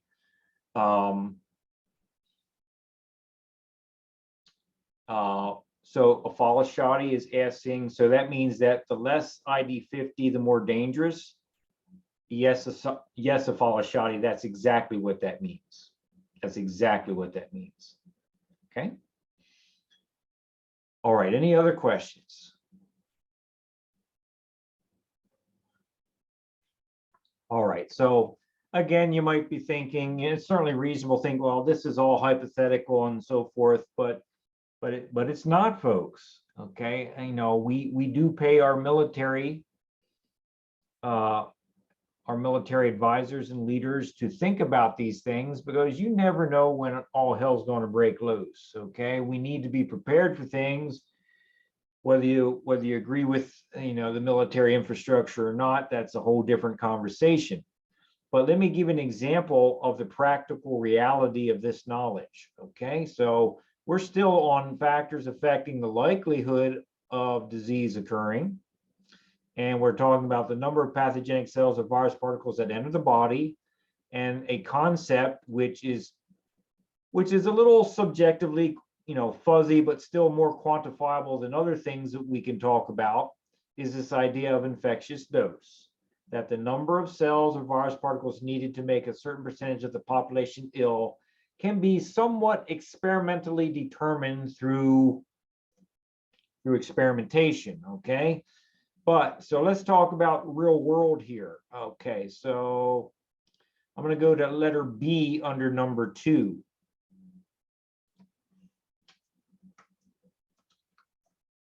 Real world application of ID 50. Okay, so so let me tell you some figures about the ID 50 for the cause of anthrax. Again, that is the bacterium Bacillus anthracis. And I'm specifically asking you to think about Fatimata, I see your question. Please wrap around back with me either through email or stick after class, and I'll be happy to answer that for you.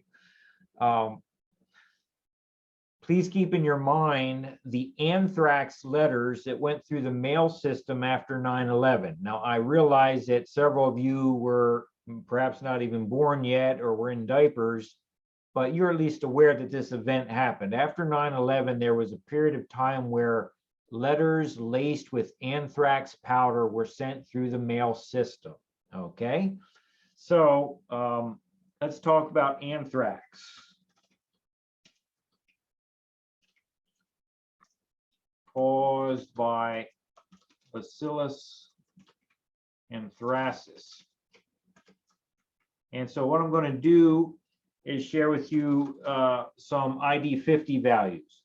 So there's different portals of entry for the anthrax bacterium. And so you can, in the medical literature, you will find that you can develop cutaneous anthrax. That has an ID, cutaneous anthrax has an ID 50 equal to 10 to 50 endospores.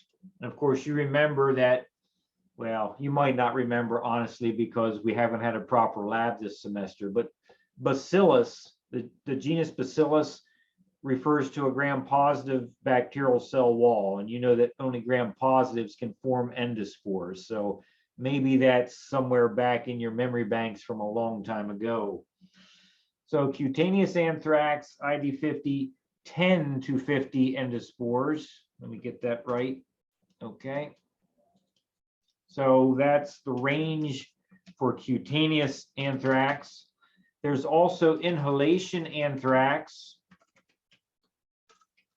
Inhalation anthrax has an ID 50 equal to 10,000 to 20,000 endospores.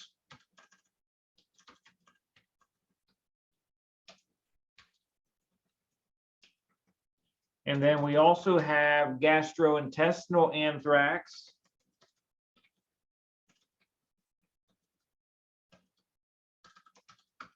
This has an ID 50 equal to 250,000 to 1 million endospores.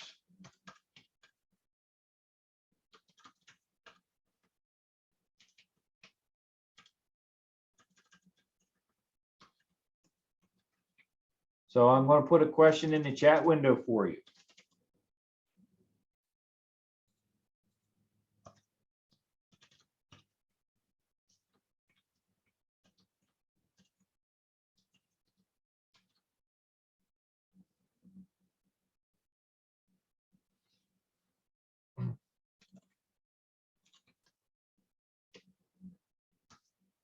Here we go.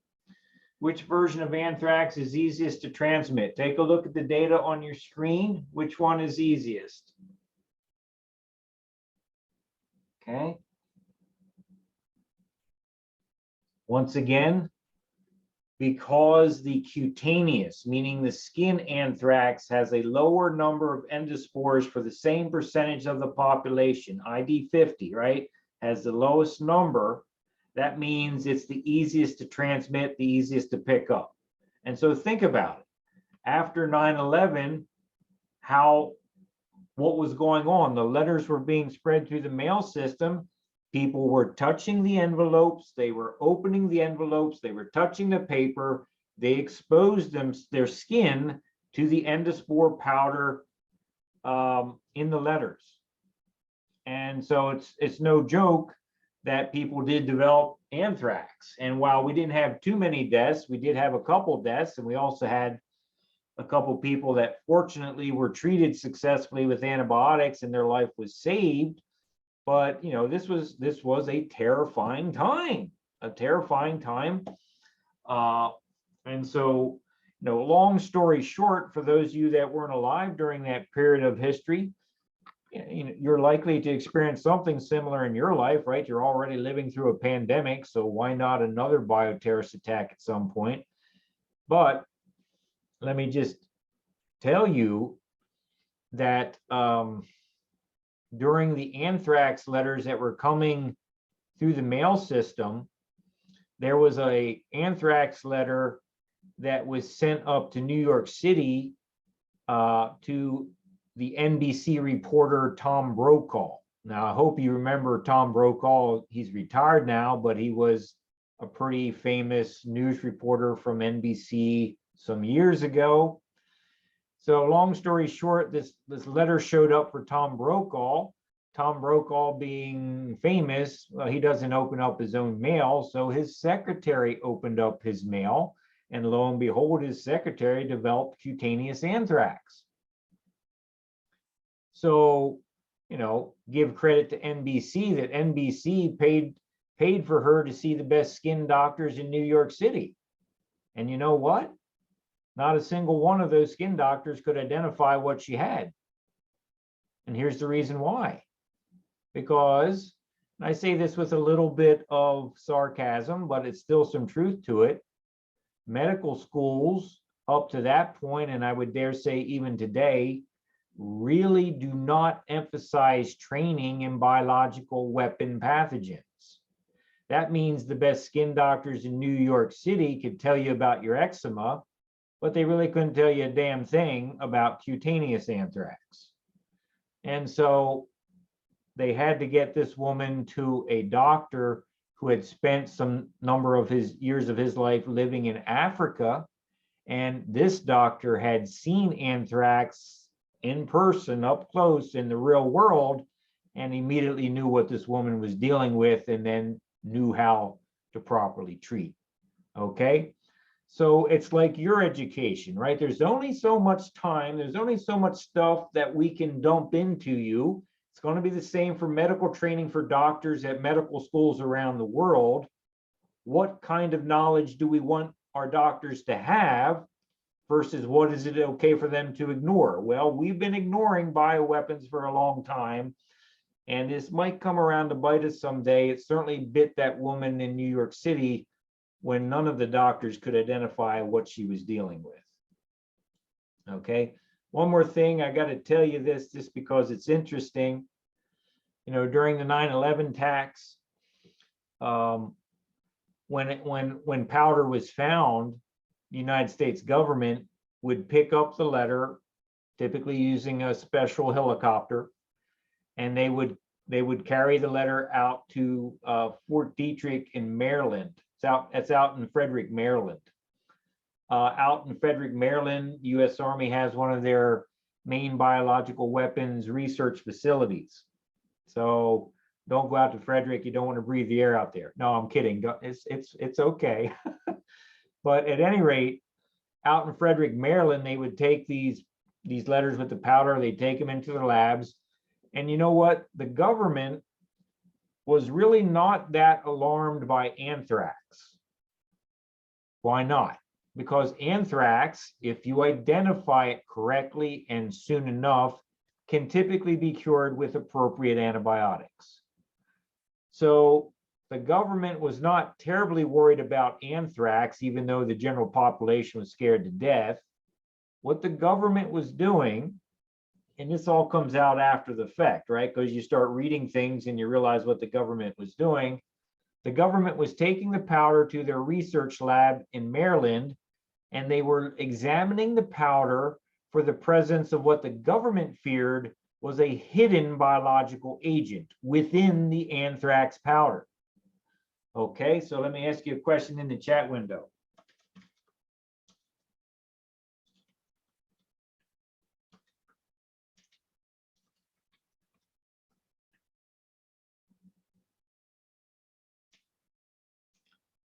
Hold on a sec.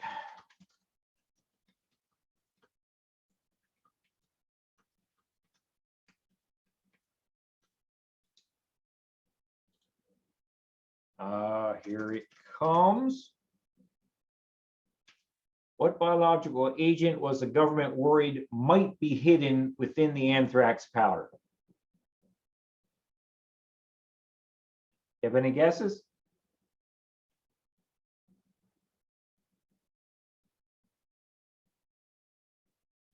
Okay.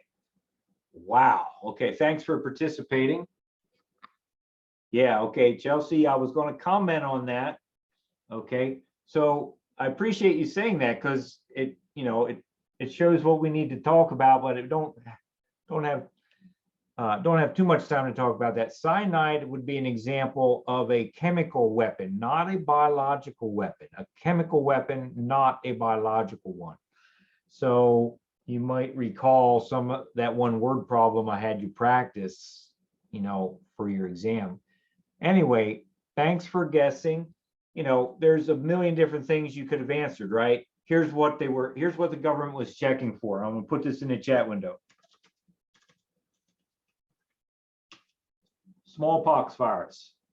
The government was checking for smallpox virus. Okay. And so let me ask you this.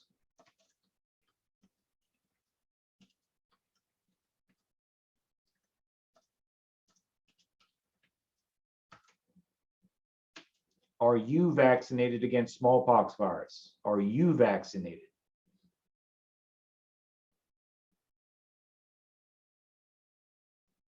Okay. All right. So, folks, and forgive me, but I'm a little skeptical if you are.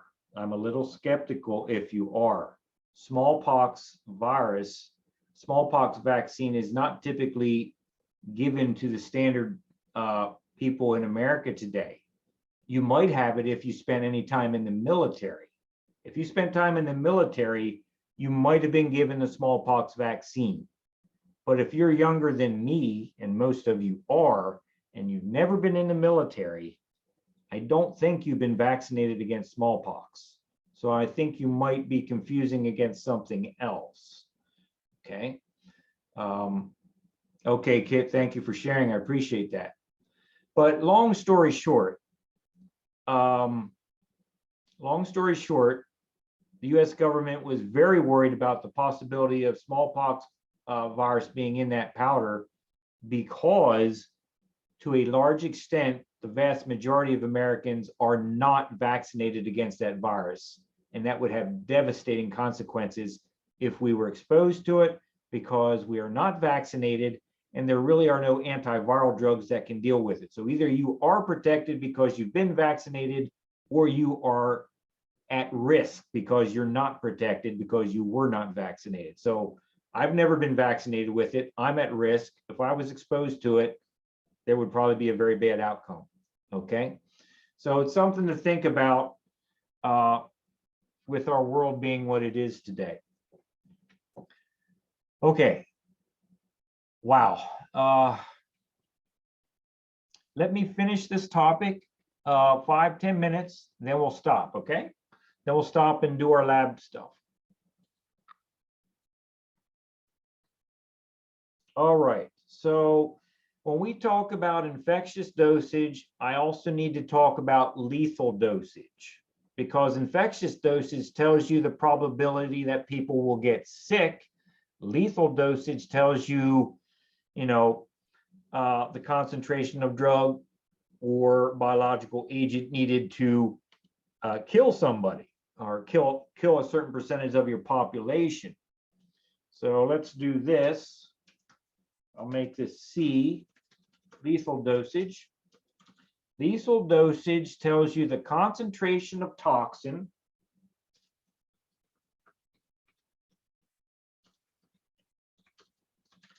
needed to kill a certain percentage of a given population of people or animals. Okay, now when we think about bioterrorism, we typically talk about, what harms and scares human beings. That's part of the terror. Okay. Okay, kid, I understand. Thank you. But think about it. Bioterrorism doesn't have to be about humans. It could be about animals.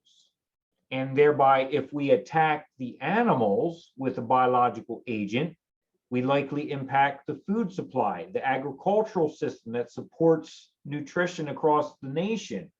So what if we start making chickens and cows sick? All of a sudden, everybody starts questioning the food supply and nobody wants to eat that stuff, right? So attacking the animals could indirectly terrorize the human population. So we need to think not only about direct attacks on human beings, but attack on the food supply chain. So let me give you an example here about lethal dosage. Okay. Botulinum exotoxin. It is the most dangerous poison that we know of on the face of the planet. Okay. Botulinum exotoxin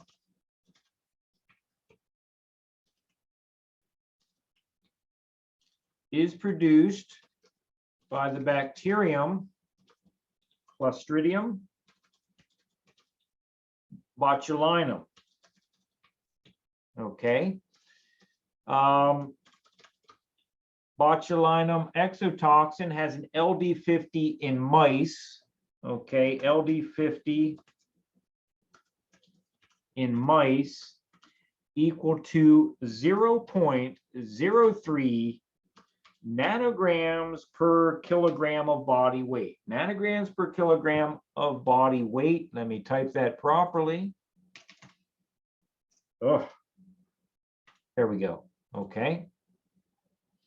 So for those that have a morbid curiosity about this, that is equivalent to 0.0136 nanograms per pound. Okay. So let's do this. You can take your body weight, and I won't ask you to share it with me, but you could take your body weight in pounds, okay? And so let's say a person is 150 pounds, and you multiply it by 0.0136. There it is, 2.04. So a 150-pound person that is exposed to roughly 2 nanograms of this poison has a 50% chance of dying. 50% chance of dying if you are exposed to 2 nanograms of this toxin. Okay, now that is the value of LD50 in mice. I do not know the value of it in human beings. I was searching for it. I couldn't come up with anything that made me think I had the right information. But suffice it to say, this is an extremely poisonous material, okay? And so I'm going to end our conversation today by showing you a quick little video about botulinum bioterrorism. This video is going to have some historical comments in it that now we know today in 2001 are in fact incorrect. But I still think it has value in seeing the video because you're going to see what happened in the past, what people were thinking, and why this is still really a serious threat to consider for national defense. Okay, so folks, bear with me. I'm going to cue this up.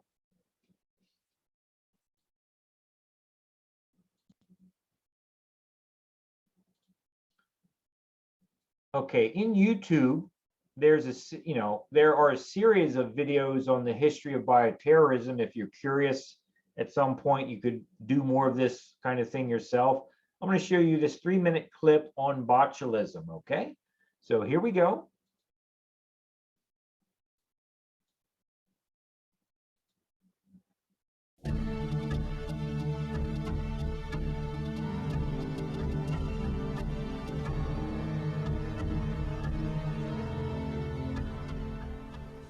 Botulinum toxin is the most lethal substance known to man, so its potential as a weapon was appreciated early on. Supporters of Pancho Villa may have used botulinum against Mexican federales in 1910.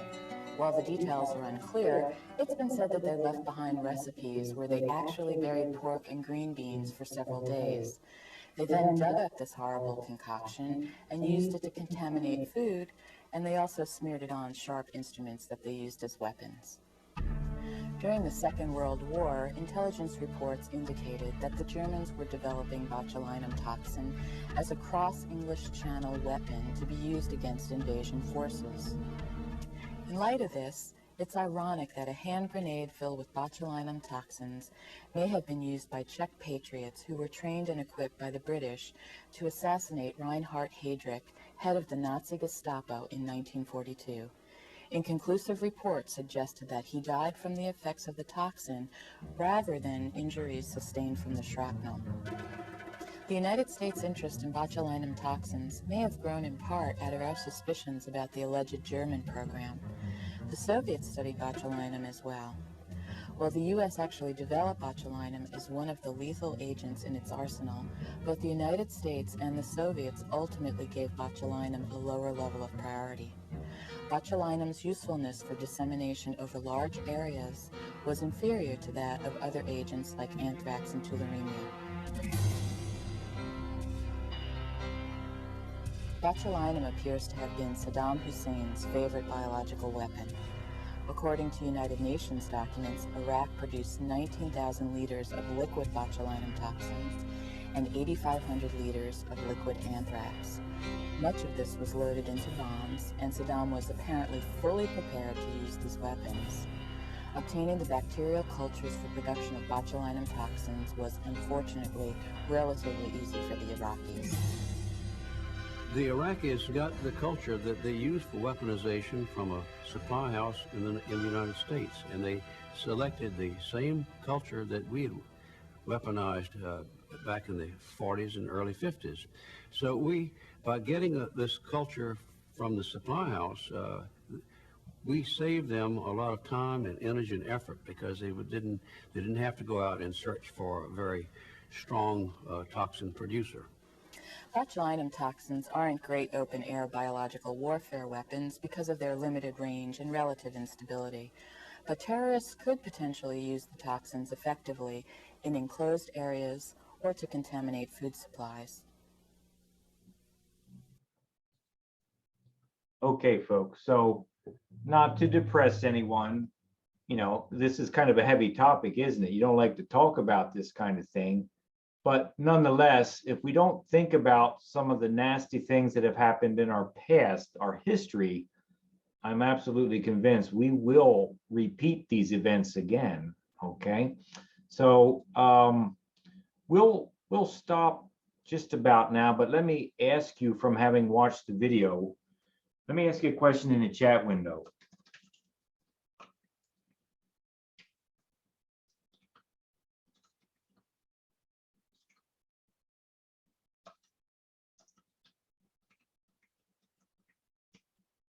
I probably am not spelling Saddam Hussein's name correctly, but here we go. Where did Saddam Hussein obtain his botulism bacteria? Where did he get it?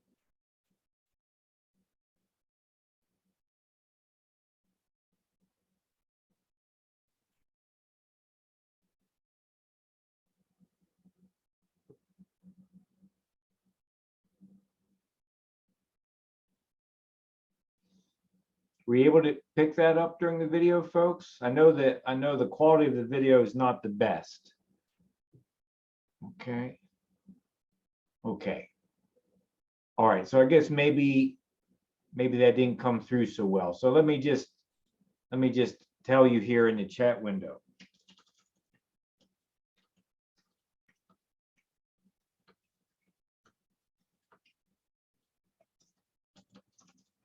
Here it comes.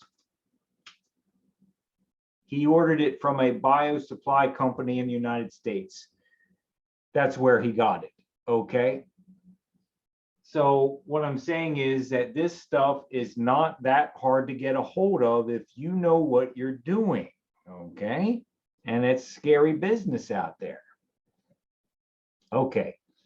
So we'll pause right here and pick this topic up in chapter 15 next week. Okay.